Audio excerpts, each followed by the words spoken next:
கருப்பையா என்னுடைய தம்பி, என் உடன் பிறந்தவன், என் உயிருக்கு இனியவன்.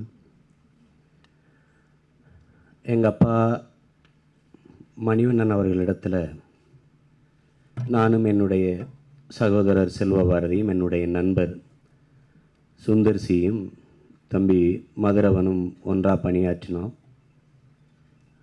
அமதிப்படை படத்தில் வேலை செஞ்சோம் என்பதை விட ஒரு குடும்பமாக நாங்கள் வாழ்ந்தோம். அடிக்கடி எங்கள் அப்பாவுக்கும் மதுரவனுக்கும் சண்டை வந்துடும். எங்கள் அப்பா ஒரு வேலையை எங்கள் 4 பேர்கிட்டையும் சொல்லிடுவாங்க. அது ஒரு சிக்கல். இங்கே தூரத்தில் நிற்கிற அந்த நடிகரை போய் கொஞ்சம் தள்ளி வலது பக்கம் நிற்க வைப்பா அப்படின்னு ஒன்று என்கிட்ட சொல்லுவாங்க. நான் போய் வலது பக்கம் நிற்க வைப்பேன். நான் போய் நிற்க வச்சுட்டு வருவேன். மதுரவன்ட்ட சொல்லிடுவார், அவரை கொஞ்சம் இடது பக்கம் நிற்க வைப்பா அப்படின்னு. இவர் நான் போயிட்டு இருக்கும்போது எங்கே போகிற வேமா ஓடி போய் அவர் இடது பக்கம், அறிவு இருக்கா, இப்போ தான் நான் வலது பக்கம் நிற்க சொல்லிட்டு வந்தார் அப்படின்னு. எனக்கு அவர் தான் சொல்கிறாரு இடது பக்கம் நிற்க சொல்லி அப்படின்னு. நாங்கள் 2 பேரும் சண்டை அடிச்சிருப்போம். அவர் அங்கேருந்து பார்த்துட்டே இருப்பார். அப்புறம் சுந்தர்சி விட்டு அவனை கொஞ்சம் முன்னாடி நிற்க வைக்க முன்னாடி என்று சொல்லிடுவார். அவர் முன்னாடி வந்து நிற்பார். நாங்கள் 2 பேரும் சேர்ந்து சுந்தர்சியோட சண்டை போடுவோம். இது எங்களுக்குள்ளே இப்படி சண்டை அடிச்சுட்டு இருக்கிறத அவருக்கு ஒரு மகிழ்ச்சியாக இருக்கும். ஏன்னா இவங்களுக்குள்ளே சண்டையே வர மாட்டேங்குது, ஒற்றுமையாக இருக்கிறாங்கிறது அவருக்கு. ஆனால் மறுபடி அப்படி வாழ்ந்து வந்தோம். கேரளாவில் அமைதிப்படை எடுத்துக்கிட்டு இருந்தோம். எங்கள் அப்பா ஏதோ ஒரு வேலை சொல்கிறாரு, அதை மதுரவன் செய்கிறாரு. அதுக்கு திட்டி போட்டுறாரு.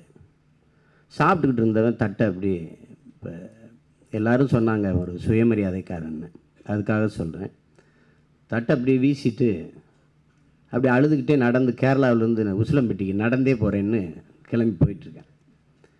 நான் பின்னாடியே தம்பி தம்பின்னு கத்திட்டு ஓடுறேன் அப்படின்னா, இந்த மனுஷன்ட்ட யாருன்னே வேலை செய்வா, நான் போகிறேன்னே நடந்தேன், எனக்கு சினிமா வேணாம் ஒன்றும் வேணாம். அப்புறம் இழுத்துட்டு கூட்டிகிட்டு வந்தேன். கொஞ்சம் நேரம் இருந்தோன்னே எங்கள் அப்பா எந்த நீண்ட நேரம் அந்த கோபம் இருக்காது. வந்தோடனே முதல்ல என்ன கருப்பு சாப்பிட்டியா அப்படின்னு அவன்கிட்ட தான் கேட்பார். அப்படி வாழ்ந்து வந்தோம். அந்த படத்துக்கு பிறகு நானும் மதுரவனும் இங்கே இருந்த சீனு ராமசாமி என் தம்பியும் இன்னும் பல நண்பர்களும் சேர்ந்து ஒரே வீட்டில் வாழ்ந்தோம். என்னுடைய வீட்டில் 7 ஆண்டுகள். அப்போ பல நாட்கள் சாப்பிடணும்னு நினைக்கிற காலத்தில் சோறு கிடைக்கல. அப்புறம் சோறு கிடைக்கிற போது சாப்பிட முடியல. அது குடல் சுருங்கி போச்சு. அந்த மாதிரி சூழலில் எங்களுக்கு நிறைய நேரம் சோறு போடுறதுக்கு வருவது என்னால் அறிமுகப்படுத்தப்பட்ட என் தம்பி முத்துக்குமார், பாடலாசிரியர். எங்கே இருந்தாவது வருவார், அன்னை சமைக்கலாம் சாப்பிட்லான்னு. அன்னைக்கு எங்கள் வீட்டில் திருவிழா போல் இருக்கும். நாங்கள் எல்லோரும் கூடி மகிழ்ச்சியாக இருப்போம். அப்படி பல காலங்களை கடந்தோம். எவ்வளவு வறுமை எங்களுக்குள்ள இருந்தாலும் எங்கள் திறமை மேலே அந்த நம்பிக்கை போகலை, உறுதியாக இருந்தோம். அது மதுரவன்ட்டையும் அந்த உறுதியான நம்பிக்கை இருந்தது. அந்த காலகட்டங்களில் நான் மேட்டுப்பட்டிக்கு மேட்டுப்பட்டிக்கு தம்பியோடைய ஊருக்கு போவேன். என்னுடைய அம்மா, என் தம்பி செல்வம், எனக்கு ரொம்ப பிடிக்கும் நாட்டுக்கோழி சாறு அப்படின்னு அதை செஞ்சு கொடுப்பாங்க. அந்த குழம்பில் போடுற எல்லா மசாலாவை விட எங்கள் அம்மாவுடைய அன்பும் பாசமும் அதிகமாக இருக்கும். அதுதான் கூடுதல் சுவையை தரும். அப்படி ஒரே குடும்பமாக நாங்கள் வாழ்ந்து வளர்ந்தோம். நானும் ராசு மதுரவனும், இங்கே இருக்கிற என்னுடைய தம்பி குமார், எல்லாருமே நாங்கள் அப்படி தான் வாழ்ந்தோம். ஒரே தாய் பிள்ளைகளாக ஒரே உறவுக்குள்ளே வாழ்ந்தோம். ஆனால் பூமகள் ஊர்வலம் தோல்விக்கு பிறகு வாய்ப்பு வரலை. பல முயற்சிகளுக்கு பிறகு அவன் பாண்டி எடுத்து வென்றுட்டான். அதுக்கு பிறகு மாயாண்டி குடும்பத்தாரன்னு, அண்ணன் நீங்கள் நடிக்கணும்னு எனக்கு சிரிப்பு, என்ன என்னையே நடிக்க கூப்பிட்றேன், இல்லை நம்ம எல்லோரும் 10 இயக்குனர் சேர்ந்து நடிக்கிறோம் அப்படின்னு போய். அப்போ ஈழத்தில் எமது இன உறவுகள் தொடர்ச்சியாக கொல்லப்படுகிற காலம். அப்போ பல தளங்களில் நான் மேடைகளில் அதை பேச போக அது பிரச்சனையாகி சிறைப்படுத்தப்படுறேன். அப்போ முதல் நாள் படப்பிடிப்பில் போய் நிற்கிறேன். ஒரு ஆய்வாளர் ஐயா அன்னைக்கு இங்கே தானே இருப்பீங்க, வேறு எங்கேயும் போக மாட்டீங்களா ஐயா அப்படின்னு. போக மாட்டேன், இங்கே தான் இருப்பேன் அப்படின்னு. 10 நிமிஷம் கழித்து ஐயா கொஞ்சம் வெளியில் வர்றீங்களான்னா 150 காவலர்களை ஒரு தீவிரவாதியை கைது செய்ய போகிற மாதிரி வந்து ஊருக்குள்ளே நிறுத்தினோடனே ஊரே பயந்துட்டு, படம் எடுக்க ஒரு வந்து கருவியை வச்சுட்டு இருக்கிறாரு. நாள் நடிக்க போகிறேன். ஒரே ஒரு காட்சி தான், ஒரு உரையாடல் பேசி நடிச்சிருக்கேன். அப்படியே கைது பண்ணி பயங்கரம் ஒரு தீவிரவாதியை கைது செஞ்ச மாதிரி கைது பண்ணி இந்த வண்டியிலேருந்து அந்த வண்டிக்கு மாற்றி, அந்த வண்டியிலேருந்து இந்த வண்டிக்கு மாற்றி, என்னுடைய ஐத்தான் அதில் கலை இயக்குனராக இருந்தாங்க பிரபாகரன், அவர் பின்னாடி என்னுடைய தம்பி மதுரவன், எல்லோரும் வந்து தைரியமாக போயிட்டு வாங்கண்ணே அப்படின்றாங்க. அப்போ நான் எங்கள் அத்தானை கூப்பிட்டு சொன்னேன், அத்தான் நான் வர்றது கஷ்டம், ரொம்ப நாளாகும், எனக்காக நீங்கள் காத்திருக்க வேண்டாம், வேறு யாரையாவது ஒரு இயக்குனரை வச்சு, அவன் 10 இயக்குனர் தான் நடிக்கணும்னு முடிவு எடுத்துட்டான், அது வேறு யாராவது இயக்குனர் வச்சு தம்பி பாதிக்கப்பட்டுருவான், நீங்கள் எடுத்துருங்க பார்த்துக்கலாம் அப்படின்னு. அப்போ நான் சிறையில் போயிருந்தேன். 50 நாட்கள் நான் சிறைப்பட்டு போயிட்டேன். வேறு இயக்குனராக இருந்தால் அதை மாற்றிட்டு கட்டாயம் 50 நாட்கள் காத்திருக்கிறது கடினம். எல்லார் காட்சியும் எடுத்துட்டு நான் நடிக்க வேண்டிய பகுதியை மட்டும் வச்சுருக்கான். அதை வந்து சரியாக 9 நாட்களில் என்னுடைய பகுதியை முழுக்க எடுத்தான். அது அவன் கற்றுக்கொண்ட நுட்பம். அதுக்கு காரணம் எங்கள் அப்பா, எங்கள் அண்ணன் செல்வமணியும் அவரும் செஞ்ச வேலை. முழுக்க 2 பேருமே படத்தொகுப்பு பணியே எங்கள் அப்பாட்ட அண்ணன் தான் பார்த்துப்பாருன்னாங்க. அதுக்கு பின்னாடி அவன் தான் பார்த்துப்பான். நாங்கள்லாம் படப்பிடிப்பு தளத்தில் இருந்தால் படத்தை தொகுக்கிற வேலையை முழுக்க ராசு தான், மதுரவன் தான் பார்த்துப்பான். அந்த நுட்பம் அவனுக்கு கை கொடுத்தது. வந்து நடிச்சுட்டு திருப்பி குரல் பதிவுக்கு வரும்போது மறுபடி இப்போ சிறைப்படுத்தப்பட்டு 90 நாள் புதுச்சேரியில் கொண்டு அடைச்சி விட்டாங்க. குரல் பதிய முடியல. என்னுடைய குரல் எல்லாருக்கும் தெரியும், வேற ஆளை வச்சும் பதிய முடியாது. இது என்ன சிக்கல்னா, எவ்வளவு பாதிப்பை நம்ம ஏற்படுத்திட்டோமே, ஐயோ இது என்னடா சிக்கலாக இருக்குன்னா. ஆனால் அப்போவும் அண்ணன் வர்ற வரைக்கும் நம்ம அண்ணனுக்கு ஒரு மாற்று குரலை வச்சா பதிவு செஞ்சு பின்னணி இசை எல்லாம் சேர்த்துருவோம், அவர் வந்தோடனே பதிஞ்சு செஞ்சுக்கலான்ட்டு அது வரைக்கும் அவ்வளவு தூரம் போராடி என்னை நடிக்க வச்ச என்னுடைய தம்பி.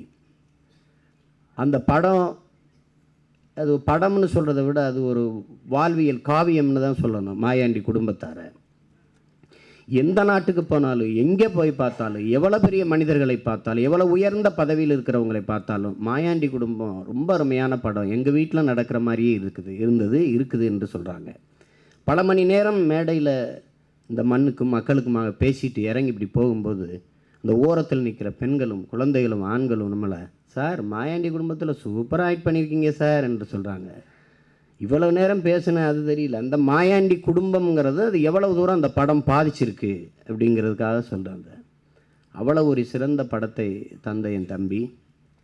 திருப்பி முத்துக்கு முத்தாக படம், அதில் இங்கே இருக்கிற அவனுக்கு வந்து அண்ணி, எனக்கு சகோதரி, என்னுடைய மைத்துனருடைய மனைவி. அவங்களும் என்னுடைய மாமா இளவரசும் மிகச்சிறப்பாக நடிச்சிருந்தாங்க. அந்த படத்தை வெளியிடுவதற்கு ரொம்ப சிரமப்பட்டான். அதுக்கு எல்லோரும் சேர்ந்து உதவணும், வெளியில் கொண்டு வந்தோம், வெற்றி அடையலை.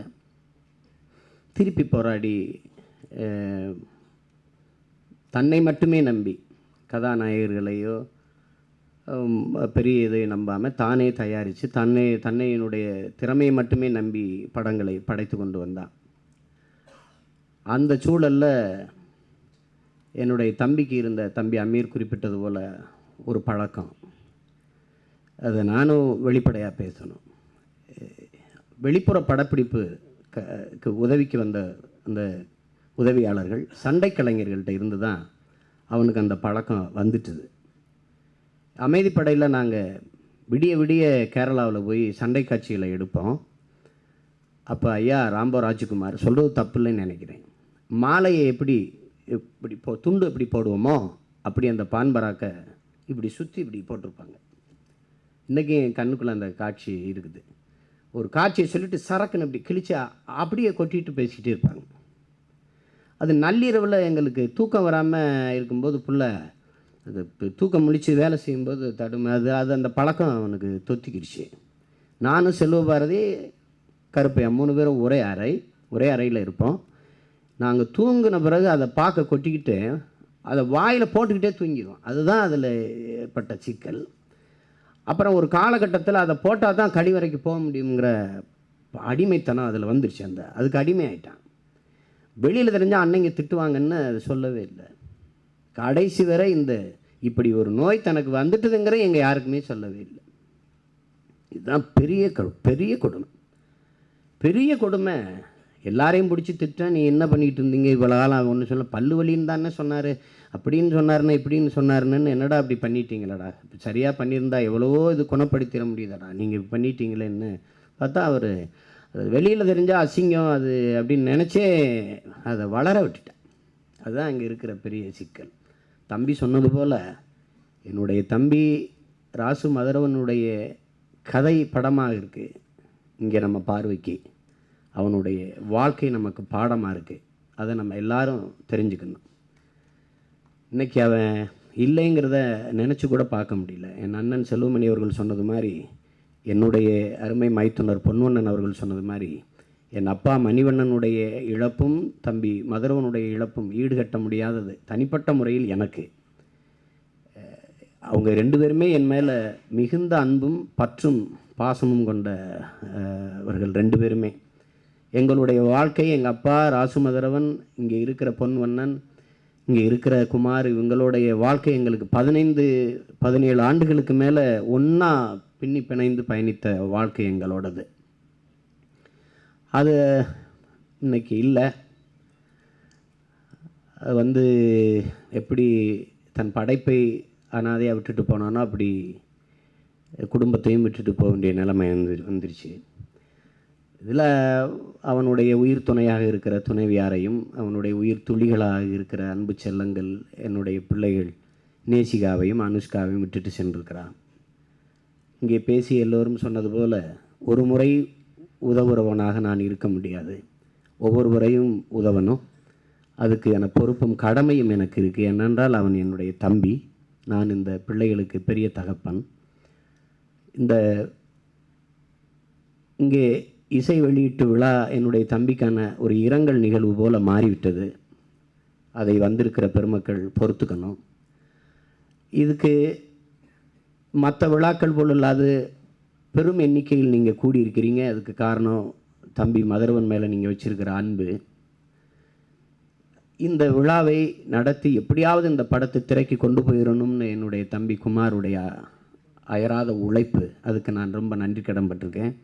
அந்த முயற்சிக்கு, வெளியீட்டு முயற்சிக்கு துணையாக நின்ற அண்ணன்களுக்கு என்னுடைய நன்றியையும் நான் வணக்கத்தையும் தெரிவித்துக்கொள்கிறேன். இந்த குடும்பத்துக்கு உதவணும்னு நினச்ச என்னுடைய மாமா ஐயா ராஜன் அவர்கள், படத்தை வெளியிடணும்னு நினைக்கிறேன் எங்கள் அப்பா அழகப்பன் அவர்களுக்கெல்லாம் என்னுடைய நன்றியை தெரிவித்துக்கொள்கிறேன். இசையமைத்திருக்கிற அன்பிற்கினிய சகோதரர் ஜான் பீட்டர், பாடல்களை வழங்கியிருக்கிற என்னுடைய தம்பி கவிபாஸ்கர், என்னுடைய தம்பி தமிழமுதன் அவர்களுக்கெல்லாம் என்னுடைய பாராட்டுக்கள். படம் மிகச்சிறப்பாக வந்திருக்கிறது. அவன் படைப்புகள் எப்போவுமே மண் சார்ந்து மக்களின் வாழ்வியல் சார்ந்த படைப்பாகத்தான் இருக்கும். அவன் இந்த மண்ணிலே இருக்கிற மகத்தான படைப்பாளி ஐயா KS கோபாலகிருஷ்ணனைப் போல இன்னும் ஒரு சிறந்த படைப்பாளி, அவருடைய மறுவடிவமாகத்தான் நான் அவனை பார்ப்பேன். அவ்வளவு சிறந்த ஒரு படைப்பாளி. எங்கள் அப்பா மணிவண்ணன் அவர்களைப் போல எங்கள் குடும்பத்திற்கே ஒரு வழக்கம், திரைக்கதையை எழுதி அச்சிலேற்றி வைத்துக்கொண்டு அதை பார்த்து படம் எடுக்கிற பழக்கம் எங்களுக்கு இல்லை. மனசுக்குள்ளே எல்லா காட்சிகளையும் உரையாடலையும் பதிவு வைத்துக்கொண்டு அப்படியே போய் தான் எடுப்போம். அதில் அந்த இடத்திலேயே உரையாடல்களை எழுதி காட்சி அமைத்து நேர்த்தியாக எடுக்கக்கூடிய திறன் பெற்றதில் என்னுடைய தம்பி ராசு மதரவனும் ஒருவன். இந்த படம், இந்த சொகுசு பேருந்து படம் மிகச்சிறப்பான படமாக வரும், வெற்றியடையும். இவர்களைப் போல, இங்கே பேசியவர்களைப் போல என் தம்பி இறந்து போனான், மேல் உலகத்தில் வாழ்கிறான், அவன் அங்கிருந்து வாழ்த்தி கொண்டிருப்பான் என்றெல்லாம் நம்புவதற்கு நான் இல்லை. நான் ஒரு முழுமையான முதிர்ந்த பகுத்தறிவாதி, அறிவியலின் பிள்ளை. என்னுடைய தம்பி என்னோடு தான் இருக்கிறான், உங்களோடு தான் இருக்கிறான். உயிர் என்பது என் அன்பிற்குரிய உறவுகளே காற்று, வெறும் காற்று. நான் சுவாசித்து விடுகிற காற்றை நீங்கள் எல்லோரும் சுவாசித்து கொண்டிருக்கிறீர்கள். நீங்கள் எல்லோரும் சுவாசித்து விடுகிற காற்றை நான் சுவாசித்து கொண்டிருக்கிறேன். மேடையில் பேசிக்கொண்டிருக்கிற நான் இறந்து போனால் நான் சுவாசித்த காற்றை நீங்கள் சுவாசித்து கொண்டு போவீர்கள். இதுதான் யதார்த்தம். இங்கே யாரும் மேலே இங்கெல்லாம் போய் வாழ்கிறதில்லை. இதில் என் தம்பி சுவாசித்து விட்ட மூச்சு இப்போது நம்மை சுற்றி உழவி கொண்டிருக்கிறது, நாம் சுவாசித்து கொண்டிருக்கிறோம். இதுதான் உண்மை. அதனால் ஒரு மிகுந்த கனவோடும் கற்பனையோடும் வறண்ட வறட்டு கிராமத்தில் இருந்து ஏழை தாய் தகப்பனுக்கு பிள்ளைகளாக பிறந்து வந்த நாங்கள் எப்படியாவது வென்று காலங்காலமாக நம்ம குடும்பத்தை துரத்தி கொண்டிருக்கிற அந்த வறுமையை துரத்தி விட வேண்டும் என்ற நெடிய கனவோடு வந்த பிள்ளைகள் நாங்கள். எப்படியேனும் பிழைத்து விட வேண்டும் என்று இந்த சென்னையில் வந்து போராடி பிழைத்தோம். நீண்ட நாள் வாழ முடியல. அதுதான் இங்கே இருக்கிற சிக்கல். அதற்கு காரணம் இளமை காலத்தில் எதை செய்வது எதை செய்யக்கூடாது என்று அந்த வறுமை காலங்களில் வெளிப்படையாக எனது அன்பு உறவுகள்கிட்ட நான் பேசணும்னு நினைக்கிறேன். பல நாட்கள் பட்டினி இருப்போம். ஒரு புரோட்டா வாங்கி கொடுக்க ஒருத்தம்மா கிடைக்க மாட்டானான்னு நினைப்போம். வரும்போது 4 பீரையும் மாட்டுக்கறியும் தான் வாங்கிட்டு வருவான் நண்பன். எந்தையாவது குடிச்சிட்டு பசியாரி கிடப்போம்னா அதை தவிர வேறு வழி இல்லை. தண்ணி வாங்கி தர நண்பன் இருக்கானே ஒழிய சோறு வாங்கி தர நண்பன் இல்லை. இதனால தான் நான் இங்கே இந்த திரைத்துறையில் தண்ணி அடிப்பது சிகரெட்டு புகைப்பது ஒரு தனி தகுதியாகி போய்விட்டது. என்னுடைய தம்பிகள் சொல்கிறாங்க, ஏன் அடிக்கடி டிஸ்கோ தோப்புற, அங்கே தான் நிறைய பணக்கார நண்பர்களை பார்க்க முடியுதுன்றாங்க. இந்த கலாச்சாரத்தை இதை நாம் ஒழிக்கணும். முதல்ல உடல் நலன் பேணணும். அது ரொம்ப முக்கியம். அது ரொம்ப ரொம்ப முக்கியம். தேசப்பிதா காந்தி சொல்கிறாங்க, உங்கள் உடல் நலன் 3 கிலோமீட்டருக்கு அங்கே விற்கிது, தினம் நடந்து போய் வாங்கிட்டு வாங்க என்று சொல்கிறாங்க. பகுத்தறிவாதி மாபெரும் மேதை, இந்த மண்ணில் பிறந்த மகத்தான புரட்சியாளன் ஐயா தந்தை பெரியார் அவர்கள் உடல் மிக நுட்பமான வேலைகளை செய்கிற தொழிற்சாலை, அதை நல்ல பகுத்தறிவாதி பேணி காப்பான் என்று சொல்கிறாங்க. நீங்கள் பகுத்தறிவாதியா இல்லையா என்பதை முடிவு செய்து கொள்ள வேண்டும். இங்கே கூடியிருக்கிற எனது பாசத்திற்கினிய சொந்தங்கள் எல்லோருக்கும் ஒன்றை சொல்ல விரும்புகிறேன். மதிப்பிற்குரிய அம்மா அன்னை தெரேசா அவர்கள் சொன்னது, எல்லா மனிதனையும் நீ சந்தேகித்து கொண்டிருந்தால் உனக்கு அன்பு காட்ட ஒருவருமே கிடைக்க மாட்டார்கள் என்று சொன்னது. இன்னொரு அறிஞன் சொல்லுகிறான், நீங்கள் எவரை சந்தித்தாலும் அந்த சந்திப்பு அவருடனானது இறுதியாக இருக்கலாம், அது உங்களுக்கோ அவருக்கோ. அதனால் இயன்றவரை நிறைய அன்பை அவருக்கு கொடுங்கள் என்று சொல்லுகிறான். நீங்கள் இன்றையிலிருந்து எவரை சந்தித்தாலும் எவருக்கானாலும் நிறைய அன்பை கொடுங்கள். அதை தவிர சொல்வதற்கொன்றும் இல்லை. எனது அன்பு பிள்ளைகளுக்கு, எனது பாசத்திற்குரிய கொழுந்தியால் பவானி அவர்களுக்கு நான் நிறைய நம்பிக்கையை கொடுக்கிறேன். கலங்காமல் இருங்கள். உங்களுக்கு நிறைய உறவுகள் நாங்கள் இருக்கிறோம்.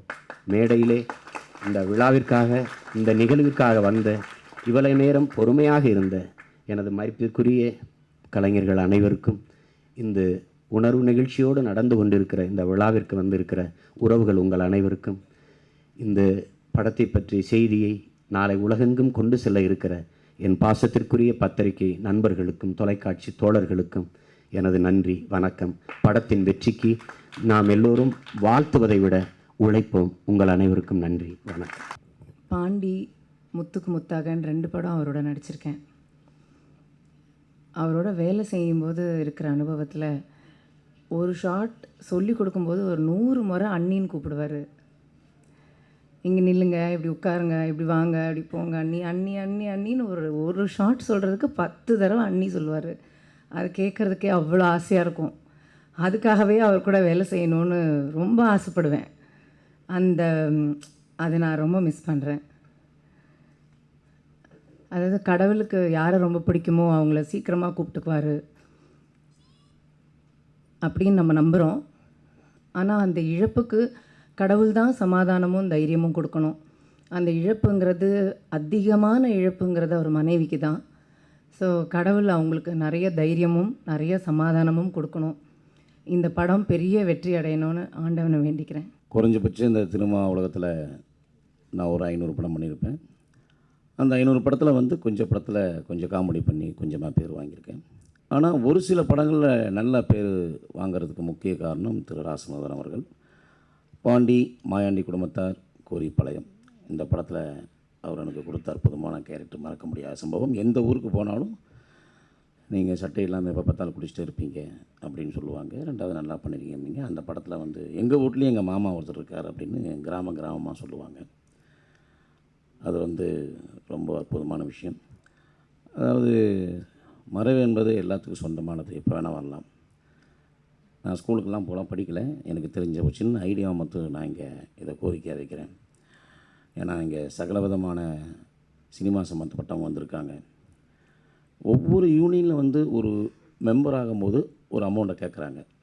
50,000 வாங்குற யூனியனில் 50,000, லட்சம் வாங்குறதுல லட்சம், 2 லட்சம் கேட்குறது 2 லட்சம். அதை வந்து இந்த யூனியனில் மெம்பராங்கிறவங்ககிட்ட சொல்லாமல் இன்னும் கொண்டு ஒரு மேல் கொண்டு 50,000 கூட நீங்கள் வச்சு கேட்குறது தப்பு இல்லை. என்ன காரணம்னா, நாங்கள்லாம் விமானத்தில் வந்து வெளிநாட்டுக்கு நிகழ்ச்சிக்கு போகும்போது ஒரு முறை ட்ராவலுக்கு எங்களுக்கு இன்சூரன்ஸ் பண்ணி வைப்பாங்க. திரும்பி வர்றோம் போகிறோங்கிறது வேறு விஷயம். பேமெண்ட் என்னமோ பார்த்தா எங்களுக்கு வந்து 25 வருஷத்துக்கு முன்னால் ஒரு நிகழ்ச்சிக்கு 25,000 ரூபாய். அப்போவே வந்து எங்களுக்கு இன்சூரன்ஸ் பண்ணி வைப்பாங்க. ஏதாவது ஒன்று ஆகி போச்சுன்னா அந்த மாதிரி கொடுக்குற மாதிரி. அந்த மாதிரி இந்த திரை உலகத்தில் சினிமாவில் ஏதாவது ஒன்று ஆகி போச்சுன்னா கொஞ்சம் கேள்விக்குறியாக இருக்குது. அதனால் ஒவ்வொரு யூனியனில் மெம்பர் ஆகும்போது ஆனவங்களுக்கும் தயவுசெய்து எப்படியாவது இன்சூரன்ஸ் பண்ணி அவங்களுக்கு ஏதாவது ஒன்று ஆகி போச்சுன்னா அதில் ஒரு 10 லட்சமோ ஒரு 15 லட்சமோ வர்ற மாதிரி 25 யூனியனும் ஒரு தேர்ந்தெடுத்து ஒரு நல்ல ஐடியா பண்ணிங்கன்னா அதுவே எனக்கு சந்தோஷம்.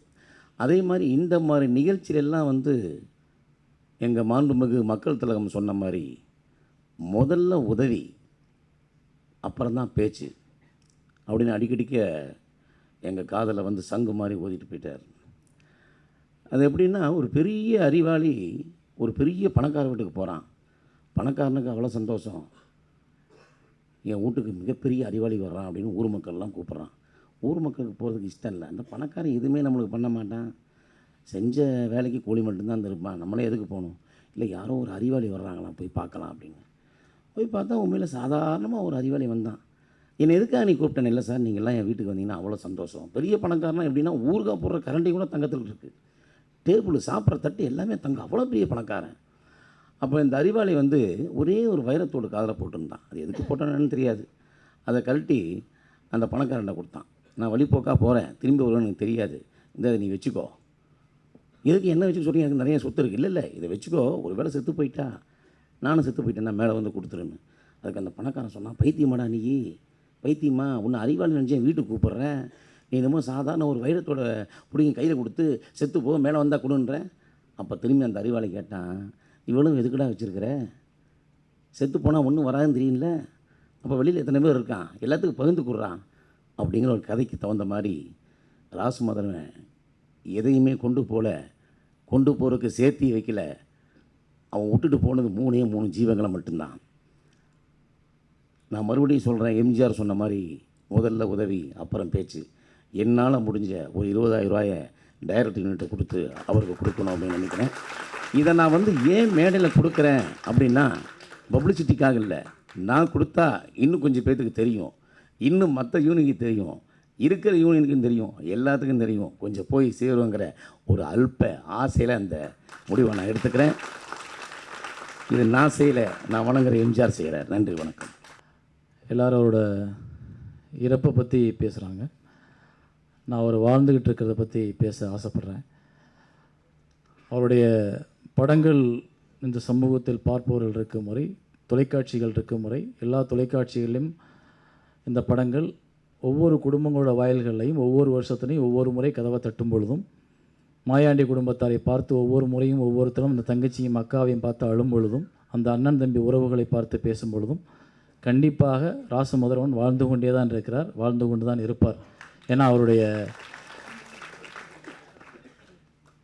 எந்த நிலையிலும் அவருக்கு மரணம் இல்லை. கலைஞனுக்கு வந்து உண்மையிலே மரணம், நல்ல கலைஞர்களுக்கு மரணம்ன்றது இல்லை. அதை பொறுத்தவரை வேறு இடம் தேடி போயிட்டார் அப்படின்றதான்.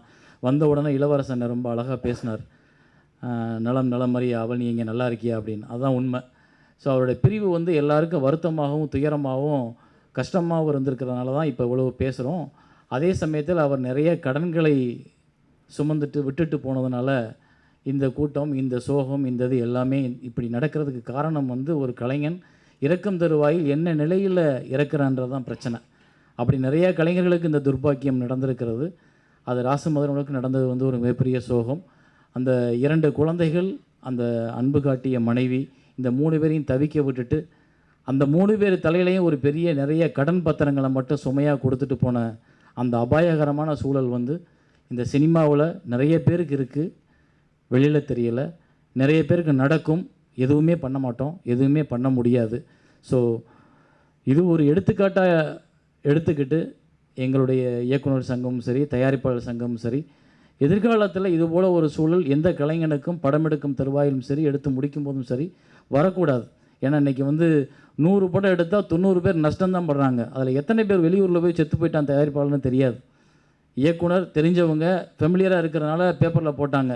படத்தை ஒரே படத்தோட தூக்கி போட்டு ஊருக்கு போய் தூக்கு போட்டுக்கிட்டு நாட்டுக்கிட்டு செத்து போன நிறைய பேர் இருக்கலாம், தெரியாமல் இருக்குது. ஸோ தயாரிப்புன்றது இன்றைக்கி வந்து ஒரு சோகமயமான இடமாக தான் இருக்குது. அந்த இடத்துல இப்போ ராசுமதுரவன் மாட்டிக்கிட்டது, அவருடைய நோய் அவரை அள்ளிக்கிட்டு போனது எனக்கு ஆச்சரியமாக இருந்தது. ஏன்னா அவரோட இறப்பு வந்து நான் எதிர்பார்க்காத ஒரு விஷயம், யாருமே எதிர்பார்க்காத ஒரு விஷயம். நான் அவரை வந்து ஒரு பெரிய தைரியமான ஒரு திமிரான ஒரு ஆளாக தான் பார்த்துருக்கேன். இப்போவும் பாருங்கள், எத்தனையோ படத்தோட லோகோ, அந்த கம்பெனியோட லோகோ பார்த்துருக்கோம். ஆனால் இந்த கம்பெனியோட லோகோவுக்கு ஏற்படுற ஈர்ப்பு, ஒரு விறுவிறுப்பு, ஒரு வேகம் வந்து எந்த லோகோவுக்கும் கிடையாது. எல்லா லோகோவும் ஒரு சோகமாக ஒரு மெலடியாக தான் இருக்கும். இவன் மட்டும்தான் திமிரா ஒரு லோகோ போட்ட பாண்டி நாடு அப்படின்னு சொல்லி போடும் பொழுது, அந்த மீன் கொடி பறக்கும் பொழுது ஒரு ஒரு பெரிய ஒரு கொந்தளிப்பு ஏற்பட்டுச்சு எனக்கு. இப்போ இங்கே உட்காந்துருக்கும் பொழுது அப்படி ஒரு திமிரான ஒரு கலைஞன் தான்.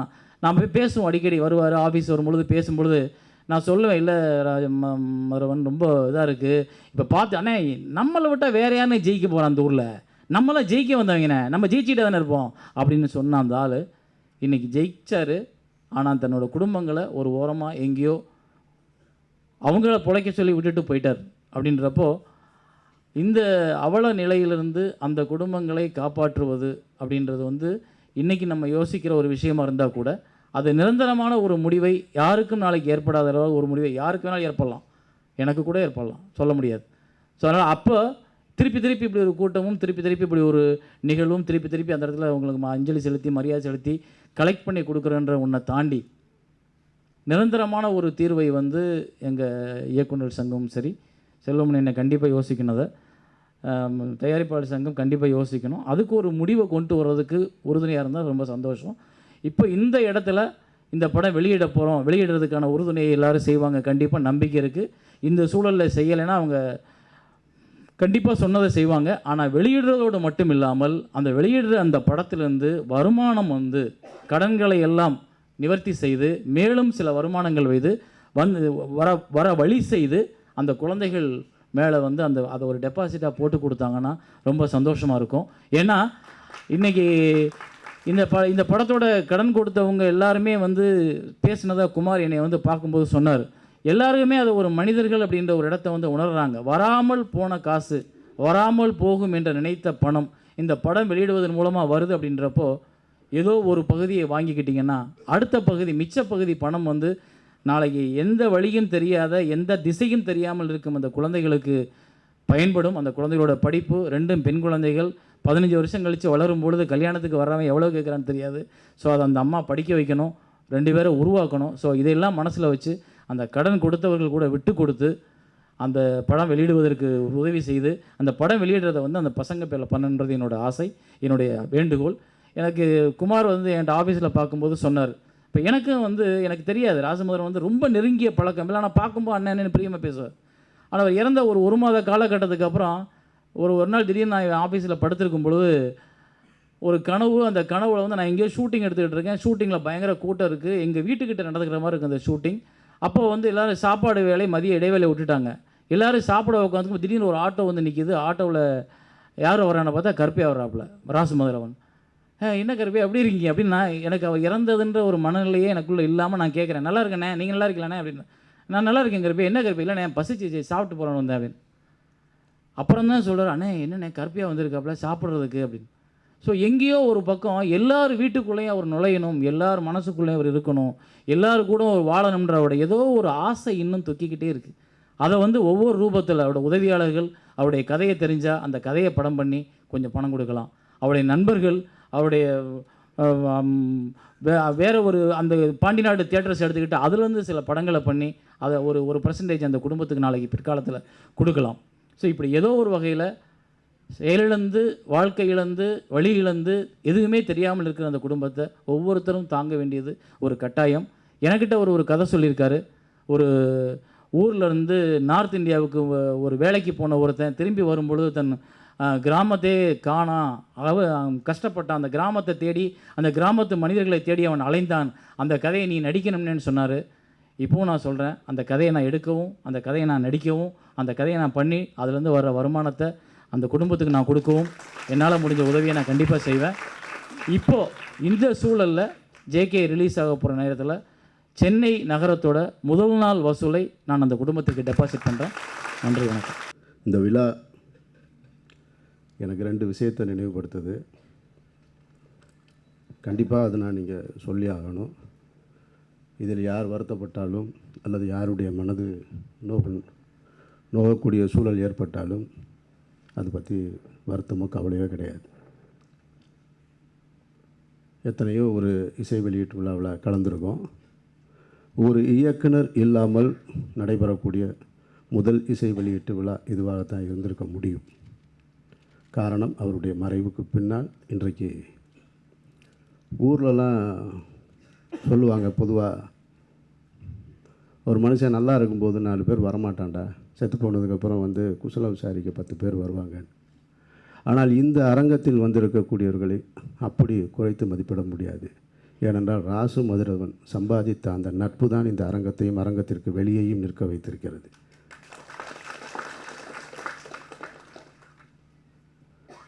எல்லா மனுஷனுக்கும் மரணம் வரதான் செய்யுது. எத்தனையோ தலைவர்கள், எத்தனையோ மத குருமார்கள் எல்லாம் மரணிச்சிருக்காங்க. மரணம் மனிதனுக்கு வந்து 2 வகையாக தான் வரணும். ஒன்று, முதுமை ஏற்பட்டு மரணம் வரணும், அல்லது விபத்து ஏற்பட்டு வரணும், அல்லது அதற்குள்ளேயே நோய் அதெல்லாம் அதுக்குள்ளேயே வந்துடும். ஆனால் நோயை நாமளாக தேர்ந்தெடுக்கக்கூடாது. அதை விட கொடுமையான கேவலமான ஒரு விஷயம் எதுவுமே கிடையாது. ராசு மதுரவனுடைய மரணம் நிகழ்வும்போது நான் படப்பிடிப்பில் இருக்கேன். நான் கேட்குறேன், நான் என்னங்க ராசு மதுரவன் இறந்து போயிட்டேன். எப்போதுவாக ஒரு சீனியர் டைரக்டர் தான் டெத்துன்னு கேள்விப்பட்டிருப்போம். ஏன்னா ராசு மதுரவனும் எனக்கும் பழக்கம் இருக்குது. என்கிட்ட கூட ஒரு கதை சொல்லி நடிங்கன்னு சொன்னார். எப்போ வேணாலும் சொல்லுங்கள் ராசுன்னா நடிக்கிறேன்னு சொல்லியிருந்தேன் நான். அப்போ திடீர்னு அவர் இறந்துட்டார் என்ன அப்படிங்கும்போது என்னோடு சக இயக்குனர்கள் 2 பேர் இருக்காங்க. அன்றைய செய்தியை எனக்கு கேட்கும்போது அவங்க சொல்கிறாங்க, இல்லை அவர் ரொம்ப பாக்கு போடுவார், நிறைய பாக்கு போட்டு அதனால் ஏற்பட்ட மரணம் இது அப்படின்னு சொல்லிவிட்டு அவங்க 2 பேரும் தண்ணி அடிக்கிறாங்க. இதை சொல்லிக்கிட்டு அவங்க 2 பேரும் செய்கிற செயல் என்னென்னா இதுதான். அப்போ இந்த சமூகத்தில் எத்தனையோ மனிதர்கள் இருக்கும் பொழுது எத்தனையோ பேர் இருக்காங்க. இது ஒரு ராசு மதுரவன் மட்டும் கிடையாது. நீங்கள் இங்கே பேசி எல்லோரும் உணர்ச்சி வசப்பட்டு சொன்னீங்க, மணிவண்ணன் சார், நீங்கள் நடிகர்கள் இறந்திருக்கிறார்கள், சுருளிராஜன்லேருந்து ரகுவரன்லேருந்து பத்திரிகையாளர்கள் இறந்திருக்கிறாங்க, தயாரிப்பாளர்கள் இறந்திருக்கிறாங்க. எல்லாம் தீய பழக்கத்தின் காரணமாக இந்த சாவை நோக்கி நீங்கள் போய்கிட்டு இருக்கீங்க. இது வந்து முதல்ல அதை ஒரு பாடமாக இந்த மேடை உங்களுக்கு எடுத்துரைக்க வேண்டியதாக. இந்த நாட்டில் எவ்வளவோ பேர் இருக்கும் பொழுது உங்களுக்கு ஒரு அங்கீகாரத்தை இந்த சமூகம் கொடுத்துருக்கிறது. உங்களுடைய படைப்பை ஏற்றுக்கொண்டிருக்கிறது, உங்களை ஏற்றுக்கொண்டிருக்கிறதுங்கும் போது இங்கே என்ன நினைக்கிறோம், ஊர்லேருந்து கிராமத்திலேருந்து கிளம்பி வந்து இங்கே டைரக்டர் ஆன உடனே நான் டைரக்டர்னு சொல்லிட்டு என்னை நான் மறந்துவிட்டு எல்லா விதமான தீய பழக்கத்தை எனக்குள்ளே ஏற்றிக்கிறேன். நீ தான் இந்த சமூகத்துக்கு டைரக்டர். இப்போ நான் வீட்டுக்கு போகிறேன். நான் வீட்டுக்கு போகும் பொழுது ரோட்டில் ஒரு போலீஸ்காரர் நிப்பாட்டுவார். நைட்டு 12 மணிக்கு வண்டி கண்ணாடி இறக்குங்க, அமீர் சாரா, ஓகே சார். அதுக்கடுத்து என்னுடைய வீட்டு தெரு வரைக்கும் போகும் பொழுது டைரக்டர் அமீர் போகிறாருன்னு. ஆனால் வீட்டுக்குள்ளே போய் கதவை தட்டும் பொழுது என் முண்டாடி சொல்லுவா, அப்பா வந்திருக்காரு கதவை திறம்பா. அவள் சொல்ல மாட்டா டைரக்டர் அமீர் வந்திருக்காருன்னு சொல்கிறதே கிடையாது. யார் வீட்லேயும் அப்படி சொல்கிறது கிடையாது. ஆனால் இங்கே நாம் எல்லா நேரத்துலையுமே டைரக்டராகவும், எல்லா நேரத்துலையுமே நடிகராகவும், எல்லா நேரத்துலையுமே தயாரிப்பாளருமே 24 மணி நேரம் வாழ்ந்து கொண்டிருக்க மனநிலை தான் இது மாதிரி தீய பழக்கங்கள். இன்றைக்கு ராசு மதுரவன் நீங்கள் செஞ்சது உங்களுடைய குடும்பத்தை இன்றைக்கி சபையில் உட்கார வச்சு, அது மாதிரி இந்த முதல் மேடையும் கடைசி மேடையுமாக இருக்கணும். இன்னொரு முறை சினிமாவில் இது மாதிரியான ஒரு மேடை நிகழவே கூடாது. இப்படி ஒரு அமைதி நிலவவே கூடாது. மரியாதைக்குரிய மயில்சாமி சொல்லும்போது சொன்னார், இது வந்து மக்கள் திலகம் ஆரம்பித்து வைத்தது மாதிரியான உதவின்னு. யாரும் இதை தவறாக எடுத்துக்காதீங்க. என்னுடைய மனசில் பட்டதை சொல்கிறேன். அதில் நல்லது இருந்தால் எடுத்துங்க, கெட்டது இருந்தால் விட்டு. மக்கள் திலகம் உதவி செஞ்சுருக்காங்க. ஒரு கை கொடுத்தது இன்னொரு கைக்கு தெரியக்கூடாது. அப்படி ஒரு உதவியை செய்யுங்க. இங்கே யார் ராசு மதுரவனுக்கு என்ன செய்யணும்னு நினச்சாலும் அவருடைய வீட்டுக்கு போய் செய்யுங்க. அவருடைய வீட்டுக்கு போய் செய்யுங்க. ஒருவர் பேசும்போது சொல்கிறார், எனக்கு ராசு மதுரவன் அதிக பழக்கம் கிடையாது, ஒரு இயக்குனராக தெரியும், அவ்வளோதான், சுயமரியாதை உள்ளவன் என்று சொன்னார். இங்கே அப்படி ஒரு சுயமரியாதை உள்ளவன் படத்தை இங்கே வைத்துக்கொண்டு அவருடைய மனைவி குழந்தைகளை வைத்துக்கொண்டு தயவு செஞ்சு யாசகம் மட்டும் கேட்டாது. யாசகம் கேட்டாது. இது ராசு மதுரவனுக்கு நாம் செய்கிற துரோகமாக இருக்கும். இந்த 2 விஷயத்தை இந்த விழா வந்து எல்லோருக்கும் கற்றுக்கொள்ளும். யாராக இருந்தாலும் சரி. இன்னும் எல்லாருமே டைரக்டர் ஆகிட்டோம், ஜெயிச்சிட்டோம், நடிகர் ஆகிட்டோம், ஜெயிச்சிட்டோம்னு சொல்லிட்டு இயக்குனர் என்ற பதவி எனக்கு தான், என் வீட்டுக்கு கிடையாது, என் பொண்டாட்டிக்கு கிடையாது, என் மனைவிக்கு கிடையாது, என் குழந்தைக்கு கிடையாது. என் குழந்தைக்கு நான் அப்பா. அப்போ நான் ஒரு நல்ல அப்பாவாக வீட்டுக்கு போகணும், நல்ல கணவனாக நான் வீட்டுக்கு போகணும். ஒரு குடிகாரனாக, ஒரு போதை பழக்கத்துக்கு அடிமையானவனாக நான் வீட்டுக்கு போகக்கூடாது. அது உன்னுடைய சமூகத்துக்கு வேணால் வச்சுக்க, உன்னுடைய தொழிலுக்கு வேணால் வச்சுக்க. வீட்டுக்குள்ளே போகும்போது நல்ல பழக்கங்களை தான் எடுத்துகிட்டு போகணும். இந்த வயசில் சாகிற வயசாது, அதை யாராவது உணர வேணாமா? இன்னொரு முறை இது போன்ற மரணங்கள் நிகழக்கூடாது. மரணம் எல்லாருக்கும் வரும், ஆனால் இது மாதிரியான மரணத்தை நாம் தேடி போகக்கூடாது. இன்றைக்கு இங்கே இருக்கிறவங்க இந்த மேடையில் சபதம் இருக்கணும், உண்மையில் ராசுமாரனுடைய மரணம் எதனால் நிகழ்ந்ததுன்னு சொல்லிட்டு. அந்த மாதிரியான ஒரு போதை பழக்கம் அந்த பான்பராக்கோ, அது சின்ன விஷயம்னு நினைக்கிறோம். அந்த பார்க்க சின்ன விஷயம் நினச்சி ஆரம்பித்தது, அது அப்படியே போய் கேன்சர் உள்ள புற்றுநோயாக மாறிடுச்சு. அது மாதிரி பழக்கம் இருக்கிறவங்க யாராவது இருந்தால் இந்த மேடையில் இனிமேல் அது போன்ற தீய பழக்கங்களை விட்டுருவேன்னு சொல்லுங்கள். ஒருத்தர் சொன்னார், என்னுடைய ராசுமார் என்னுடைய கனவில் வந்து சொன்னார்னு சொல்லிட்டு. உண்மையில் அவர் கனவில் வருவதாக இருந்தால் ராசுமாரனை தயவு செஞ்சு எல்லார் கனவுலையும் வந்து சொல்லுங்கள், இனிமேல் பார்க்க போடாதீங்க, குடிக்காதீங்கன்னு சொல்லுங்கள். என் மனசில் பட்டதை சொன்னேன். இதில் யாரும் எதுவும் தவறாக எடுத்துக்க வேணாம். ஏன்னா நம்ம வாழ்ந்துட்டோம், நம்ம எல்லாம் அனுபவிச்சிட்டோம். ஒரு பதவி கிடச்சிருச்சு, ஒரு அந்தஸ்து கிடச்சிருச்சு. ஆனால் இனிமேல் நாம் வாழ வேண்டியது வீட்டுக்காக தான். நம்ம எல்லா சந்தோஷத்தையும் அடைஞ்சிட்டோம். ஒரு இயக்குனராக சந்தோஷத்தை அடைஞ்சாச்சு, நடிகராக சந்தோஷத்தை அடைஞ்சாச்சு. ஆனால் வீட்டில் இருக்கிற மனைவி மக்களுக்கு எதுங்க சந்தோஷம்? டைரக்டர் அம்மி வீட்டுக்கு வந்தால் சந்தோஷமா? நல்ல புருஷன் வீட்டுக்கு வரணும், நல்ல அப்பன் வீட்டுக்கு வரணும். கெட்ட பழக்கம் இல்லாத அப்பனும் புருஷனும் தான் வீட்டுக்கு தேவை. டைரக்டர் வீட்டுக்கு வந்து என்ன செய்ய? போதையோட வீட்டில் வந்து படுக்கிறதுக்கு எதுக்கு? அது போதை அடிச்சிங்கன்னா வீட்டில் படுங்க, குறைத்து கொள்ளுங்கள், அல்லது அடியோடு நிறுத்தி விடுங்கள். நிச்சயமாக இந்த மேடை, இந்த விழா அதை வந்து இந்த திரையுலகத்திற்கு எடுத்துச் சொல்வதாக இருக்க வேண்டும் என்று கூறி, நான் ஏதாவது தவறாக பேசியிருந்தேன்னா மன்னிப்பும் கேட்டுக்கொண்டு விடைபெறுகிறேன். நன்றி. அனைவருக்கும் வணக்கம். ராசுமோதரவன் வந்து என்னுடைய ஒரு சகோதரரை போல். அவர் வந்து இறப்பதற்கு ஒரு 3 நாட்களுக்கு முன்பு கூட நான் வந்து மருத்துவமனையில் போய் சந்தித்தேன். என்னை பார்த்தவொடனே அவர் கொஞ்சம் நல்ல ஆரோக்கியமாக சிரிச்சுக்கிட்டு தான் பேசினார். அவர் அதுக்கப்புறம் வந்து நான் அவர் சந்தித்து பேசிட்டு வெளியில் வந்து டாக்டர்ஸ்கிட்டையும் அங்கே இருந்த நர்ஸ்கிட்டையும் தனியாக கூப்பிட்டு கேட்டேன், இவர் ஹெல்த் கண்டிஷன் எப்படி இருக்குது அப்படின்னு கேட்டேன். இல்லை சார், அவர் வந்து அந்த அபாய கட்டத்தை வந்து தாண்டிட்டார், நிச்சயமாக அவர் வந்து பொழைச்சிருவார். இனிமேல் அவர் சில பழக்க வழக்கங்கள், அவர் வந்து பான்பராக் போன்ற சில பழக்க வழக்கங்கள் இருந்திருக்கு போல இருக்குது, எனக்கு தெரியல. அது மாதிரி விஷயங்களை இனிமேல் அவர் அவாய்ட் பண்ணணும் அப்படின்னு சொன்னாங்க. நிச்சயமாக அது பண்ண விடாமல் நாங்கள் பார்த்துக்கலாம் அப்படின்னு சொல்லிவிட்டு நான் வந்து எல்லா நண்பர்கள்ட்டெல்லாம் சொன்னேன், ராசுமோதரவன் வந்து இப்போ அந்த அபாய கட்டத்துலேருந்து தாண்டிட்டார், இனிமேல் கவலை இல்லை அப்படின்ட்டு இருந்தேன். ஒரு 3 நாட்கள் சரியாக இருக்கும், நான் யூனியனில் இருக்கேன். அப்போ சடனாக எனக்கு ஃபோன் வருது, மௌன ரவி தான் எனக்கு ஃபோன் பண்ணாருன்னு நினைக்கிறேன். ராசுமோதரவன் இறந்துட்டார் அப்படின்னு சொல்கிறாரு. ரொம்ப அதிர்ச்சியாக இருந்தது. நான் கிட்டத்தட்ட ஒரே மாதத்துக்குள்ளே மணிவண்ணன் சார், ராசுமோதரவன் இப்படி நமக்கு தெரிந்த, நமக்கு ரொம்ப நெருக்கமானவர்கள்லாம் வந்து மறைவு வராங்க அப்படிங்கும்போது அது தாங்க முடியாத ஒரு அதிர்ச்சியாக இருந்தது. நாம் வந்து எல்லாருக்குமே வாழ்க்கையில் ஒரு சின்ன சம்பவங்கள், எல்லாருக்குமே ஒரு அனுபவம் இருக்கும். நமக்கு வேண்டியவர்கள் யாராவது, நம்முடைய சொந்தக்காரங்களோ இல்லை நம்முடைய நல்ல நண்பர்களோ யாராவது நம்மகிட்ட வந்து ஏதோ ஒன்று கேட்டிருப்பாங்க, டே இதை பண்ணலாமா, எனக்கு இதை பண்ணிக்கூட அப்படிலாம் கேட்டிருப்பாங்க. நாம் வந்து அதை ஏதோ ஒரு காரணத்தால் தள்ளி போட்டுட்ருப்போம். பின்னாடி ஏதோ ஒரு சடன் டெத்து அவங்களுக்கு ஏதாவது நேர்ந்ததுன்னா, அடடா அன்றைக்கி நம்மகிட்ட இதை கேட்டேன், நம்ம இதை பண்ணாமல் போயிட்டோமே அப்படின்னு நம்மலாம் பின்னாடி ரொம்ப நாள் வருத்தப்படுவோம். எனக்கு கூட அந்த மாதிரி நிறைய ஆதங்கங்கள் இருக்குது. என்னுடைய பிரதர் வந்து கடைசி சாகிறதுக்கு முன்னாடி என்கிட்ட ஒன்று கேட்டார். அது நான் சரி அப்புறம் பார்த்துக்கலான்னு தள்ளி போட்டேன். அது சடனாக அவர் இறந்துட்டார். அது இன்னைய வரைக்கும் எனக்கு அது ஒரு உறுத்தலாகவே இருக்குது. நம்ம அண்ணன் நம்மகிட்ட கடைசியாக கேட்ட ஒன்றை நம்ம பண்ணலையே அப்படின்ற ஒரு உறுத்தல் இன்னைய வரைக்கும் இருந்துக்கிட்டு இருக்குது. ராசுமோதரவனுடைய கடைசி ஆசை அப்படின்னு சொன்னால், இந்த படம் வந்து ஒரு பெருசாக வெற்றி அடையணும் அப்படின்றத அவர் நினைச்சிருந்திருப்பார். ஏன்னா ஒரு டைரக்டருக்கு அதை தவிர வேறு எந்த சிந்தனைகளும் இருந்திருக்காது.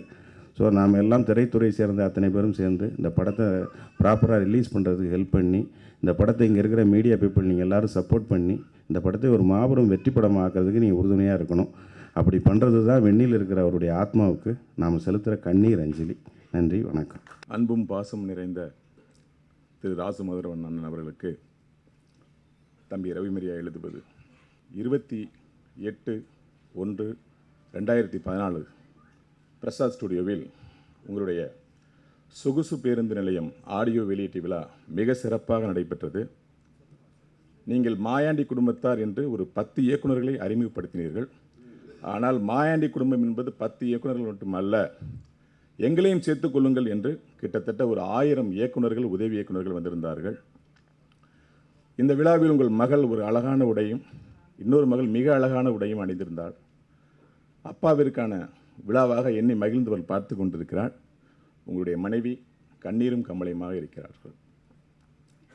நீங்கள் ஒன்றும் கவலைப்பட வேண்டாம் அண்ணன். மேலுலகத்தில் நிம்மதியாக இருங்கள். நீங்கள் சினிமா விட்டு போகிறோம் என்று நினைத்ததை விட என் அருமை மகள்களையும் என்னுடைய மனைவி விட்டு போகிறேன் என்று கவலைப்பட்டது தான் அதிகம். உங்கள் குடும்பத்திற்கு உதவ அண்ணன் மயில்சாமி அவர்கள் 20,000 தருகிறேன் எம்ஜிஆர் வழி என்று சொன்னார். அதனைத் தொடர்ந்து சேரன் அவர்கள் தன்னுடைய முதல் நாள் கலெக்ஷன் எவ்வளவு வருகிறதோ அதை தருவதாக சொல்லியிருக்கிறார். திரு ராஜன் அவர்கள் உங்களுடைய குழந்தைகளின் படிப்பு செலவை ஏற்றுக்கொண்டதாக சொல்லியிருக்கிறார். உங்களுடைய படம் மிகப்பெரிய வெற்றி பெறும் என்று எல்லோரும் நம்புகிறார்கள். நீங்கள் கேட்டுக்கொண்டதற்கிணங்க நானும் அந்த விஷயத்தை சொல்லிவிட்டேன். இந்த படம் ரிலீஸுக்கு அப்புறம் தயவு செய்து பத்திரிகை நண்பர்கள், சகோதரர்கள், இந்த படத்திற்கு யாரும் மதிப்பெண்கள் இடக்கூடாது என்பது ராசமருவின் கட்டளை இல்லை, அன்பு வேண்டுகோள். இந்த படத்தில் உள்ள நல்ல விஷயங்களை மட்டும் எழுதுங்கள். ஏனென்றால் இது என் குடும்பம் சார்ந்த விஷயம். நீங்கள் எழுதும் உங்களுடைய பேனாவின் மை என் குடும்பத்திற்கு காலம் காலமாக போடும் சோறு என்று சொன்னீர்கள். ஆகையால் அவர்களும் அதை ஏற்றுக்கொண்டு அதை அப்படியே செய்வோம் என்று சொன்னார்கள். நீங்கள் சந்தோஷமாக இருங்கள். இந்த சினிமாவை நேசித்ததற்கு உங்கள் குடும்பம் மிகப்பெரிய பலனை அடையும். நன்றி. மீண்டும் இன்னொரு நாளில் இன்னொரு கடிதத்தில் சந்திக்கின்றேன். நன்றி, வணக்கம்.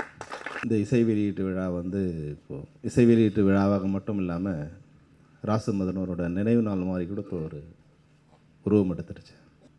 உண்மையாக அமீர் சொன்னதில் 2-3 விஷயம் உண்மையான விஷயம் இருக்குது. ஆனால் சில நேரங்களில் உண்மை வலிக்க தான் செய்யும்.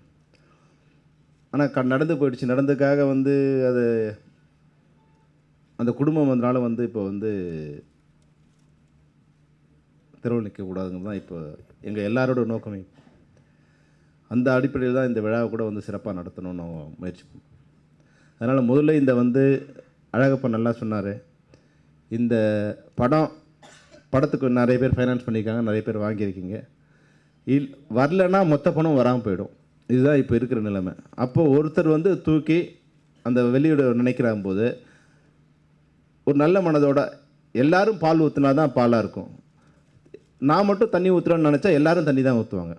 அதனால் என் பணம் மட்டும் வந்துட்டால் போதும் மொத்தம் விட்டு கொடுக்கணும்னு யாரும் நினைக்காம எல்லோரும் அந்த விகிதாச்சாரப்படி கொஞ்சம் விட்டு கொடுத்து வாங்குறவங்களும் கொஞ்சம் அதிகமாக கொடுத்து அதை வாங்கணுங்கிறது என்னோடய தாழ்மையான வேண்டுகோள். சேட்டலைட் சேனல்ஸ் கூட யாராவது நீங்கள் ஒரு நல்ல விலை கொடுத்து, ஏன்னா மிகச்சிறந்த படங்களை கொடுத்துருக்காரு. இந்த படத்துக்கான விலையாக இல்லாமல் முன்னாடி வாங்கின படத்தோட விலையாக கூட நினச்சி அந்த குடும்பத்துக்கு கொடுக்கக்கூடிய விலையாக அந்த படம் விலை இருக்கணும். அதில் ஒரு பெரிய மனதோடு அது வியாபாரமாக இல்லாமல் ஒரு நல்ல கலைஞனுக்கு சீரழிஞ்சு போயிட்டுருக்கின்ற நம்ம தமிழ்நாட்டு பண்பாட்டை காப்பாற்ற நினச்ச ஒரு படைப்பாளிக்கு நீங்கள் காப்பாற்றுற உதவியாக அது இருக்கும். அதான் இப்போ ராஜண்ணா நல்லா சொன்னார்.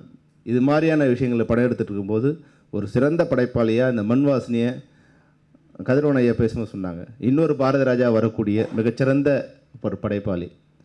அந்த கோபம் தான் இப்போ அமையிருக்கு. இன்னொரு பாரத ராஜா வர வேண்டிய மற்றவங்க முன்னாடி கைகிட்டு நிற்க வேண்டிய ஒரு நிலைக்கு கொண்டு வந்துட்டாருங்கிற கோபத்தில் தான், அந்த வருத்தத்தில் தான் அந்த வார்த்தைகள் வந்ததாக நான் நினைக்கிறேன். அதனால் இதில் சம்மந்தப்பட்ட எல்லாருமே நீங்கள் விட்டு கொடுத்து இந்த படத்தை ரிலீஸ் பண்ணணுங்கிறது முதன்மை என்னுடைய தாழ்மையான வேண்டுகோள். இது வேண்டுகோளாக மட்டும் இல்லாமல் இன்னும் ராசமதுரவன் யாரையுமே சார்னு கூப்பிட்டு நான் பார்த்ததில்லை. எல்லாருக்கும் ஒரு உறவு அண்ணன், தம்பி, மாமன், மச்சான், அப்பா, சித்தப்பா, பெரியப்பா, இப்படி தான் அப்போது எல்லாரையுமே அவன் உறவாக தான் நினச்சிருக்கான். சும்மா வார்த்தைக்கு இல்லாமல் யாரையும் நான் எப்போ பார்த்தாலும் சார்னு யாரையுமே கூப்பிட்டதில்லை. அவருக்கு இது மாதிரி ஒரு வியாதி இருக்குன்னு கூட எங்களுக்கு தெரியாது. நான் இப்போ நம்ம எலெக்ஷன் நடக்கும்போது கூட அவர்கிட்ட ஃபோனில் பேசுகிறேன். ஈசி மெம்பர் நிற்கணும்டா நீன்னா, அண்ணே இந்த ஷூட்டிங் நடந்துகிட்டு இருக்குண்ணே. அப்போ அவர் உடம்பு சரியாமல் இருக்காருங்கிறது எனக்கு அப்புறமா தான் தெரியும். ஷூட்டிங் நடந்துகிட்டு இருக்கு, அடுத்த இது பார்த்துக்கலாண்ணே எனக்கு அப்படின்னு சொன்னார்.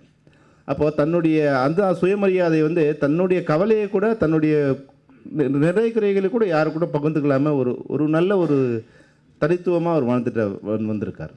இப்போ நான் உங்ககிட்ட எல்லாருக்கும் வைக்கிற வேண்டுகோள் என்னென்னா, இப்போ சில நேரங்களில்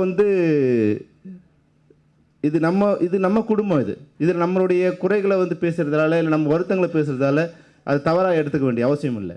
ஏன்னா மொய் விருந்து நடத்துகிற பண்பாடு நம்ம பண்பாடு.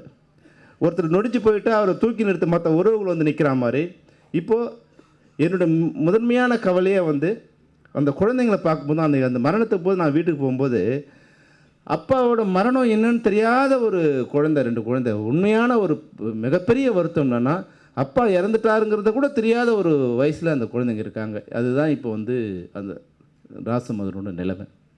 அப்போது ராசமதுரவன் மிகப்பெரிய அண்ணன் தம்பிக்குள்ள ஒரு குடும்பத் தலைவன், மாயாண்டி குடும்பத்தார். நான் உங்களுக்கு வைக்கிற மாயாண்டி குடும்பத்தார் அவர் அண்ணனாக நடித்தவங்க எல்லாருக்கும் நான் வைக்கிற வேண்டுகோள்னா, நீங்கள் ஒரு படம் பண்ணும்போதும் 10,000 ரூபாயை நீங்கள் வந்து நன்கொடையாக கொடுக்கணுங்கிறது நான் உங்களுக்கு வைக்கிற வேண்டுகோள். ஏன்னா இந்த தொகையை ஒரு பெரிய தொகையாக நான் உங்களுக்கு கொடுக்கணும். இது வந்து இந்த ஒரு தடவையோடு முடிஞ்சு போகிறது இல்லாமல் அந்த 2 குழந்தைங்க கடைசி வரைக்கும் வந்து நமக்கு அப்பா இல்லைனாலும் நம்ம பெரியப்பா இருக்கான், சித்தப்பா இருக்கான், மாமா இருக்காங்கன்னு நினச்சிக்கிட்டே இருக்கணும். அதனால் நீங்கள் நடித்த அதில் தொழில்நுட்பத்தில் அவர் யாரெல்லாம் அறிமுகம் பண்ணாரோ அவங்க நீங்கள் வந்து 10,000 ரூபா ஒரு படத்துக்கு நீங்கள் கொடுக்கணும். உங்களுக்கு என்னை பற்றி தெரியும், நான் கலெக்ட் பண்ணிவிடுவேன். நான் கேட்குறதோட நிற்க மாட்டேன், அதை வாங்கிடுவேன் நான். அதனால் இது வந்து வேண்டுகோளும்.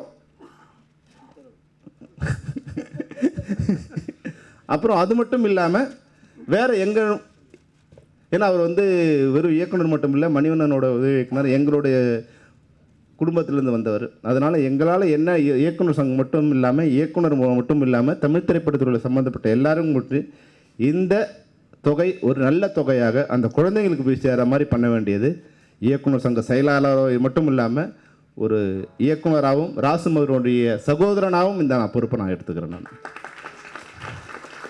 ஆமாம், ராசுமதுரன் மனைவி வந்து நீங்கள் அவருடைய படிப்பு செலவுக்கு என்னன்னு ஒரு கணக்கு போட்டு எங்களுக்கு கொடுத்துருங்க.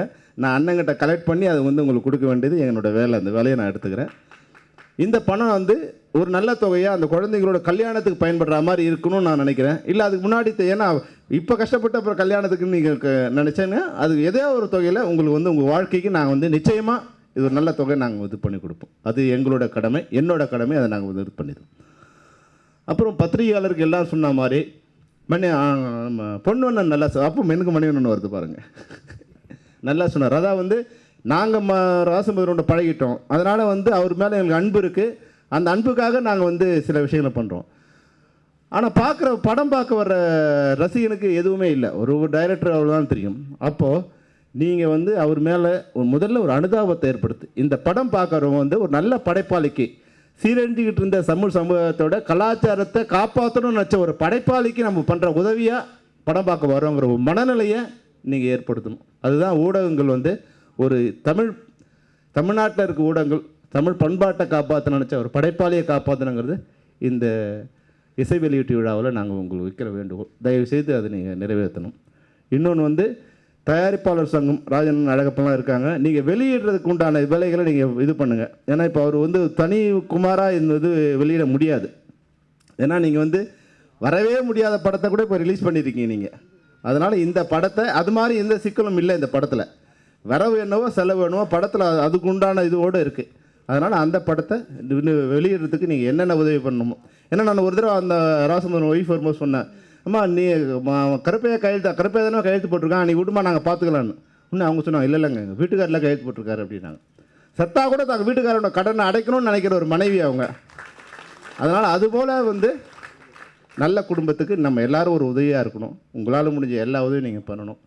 இந்த இசை வெளியீட்டு விழாவுக்கு வந்ததோடு மட்டும் இல்லாமல் ஒரு வினர்ச்சியோடு மட்டும் பேசிட்டு போகிறதா இல்லாமல் இந்த உதவியை நீங்கள் எல்லாரும் செய்யணுங்கிறது தான். ஏன்னா அமீர் சொன்னதில் சின்ன ஒரு இது என்னென்னா, மேடையில் சில பேருக்கு வந்து உதவி பண்ணணும்னு நினைப்பேன். நான் இன்றைக்கி 10,000 கொடுக்கணும்னு நினைப்பேன், உடனே கொடுத்துடணும்.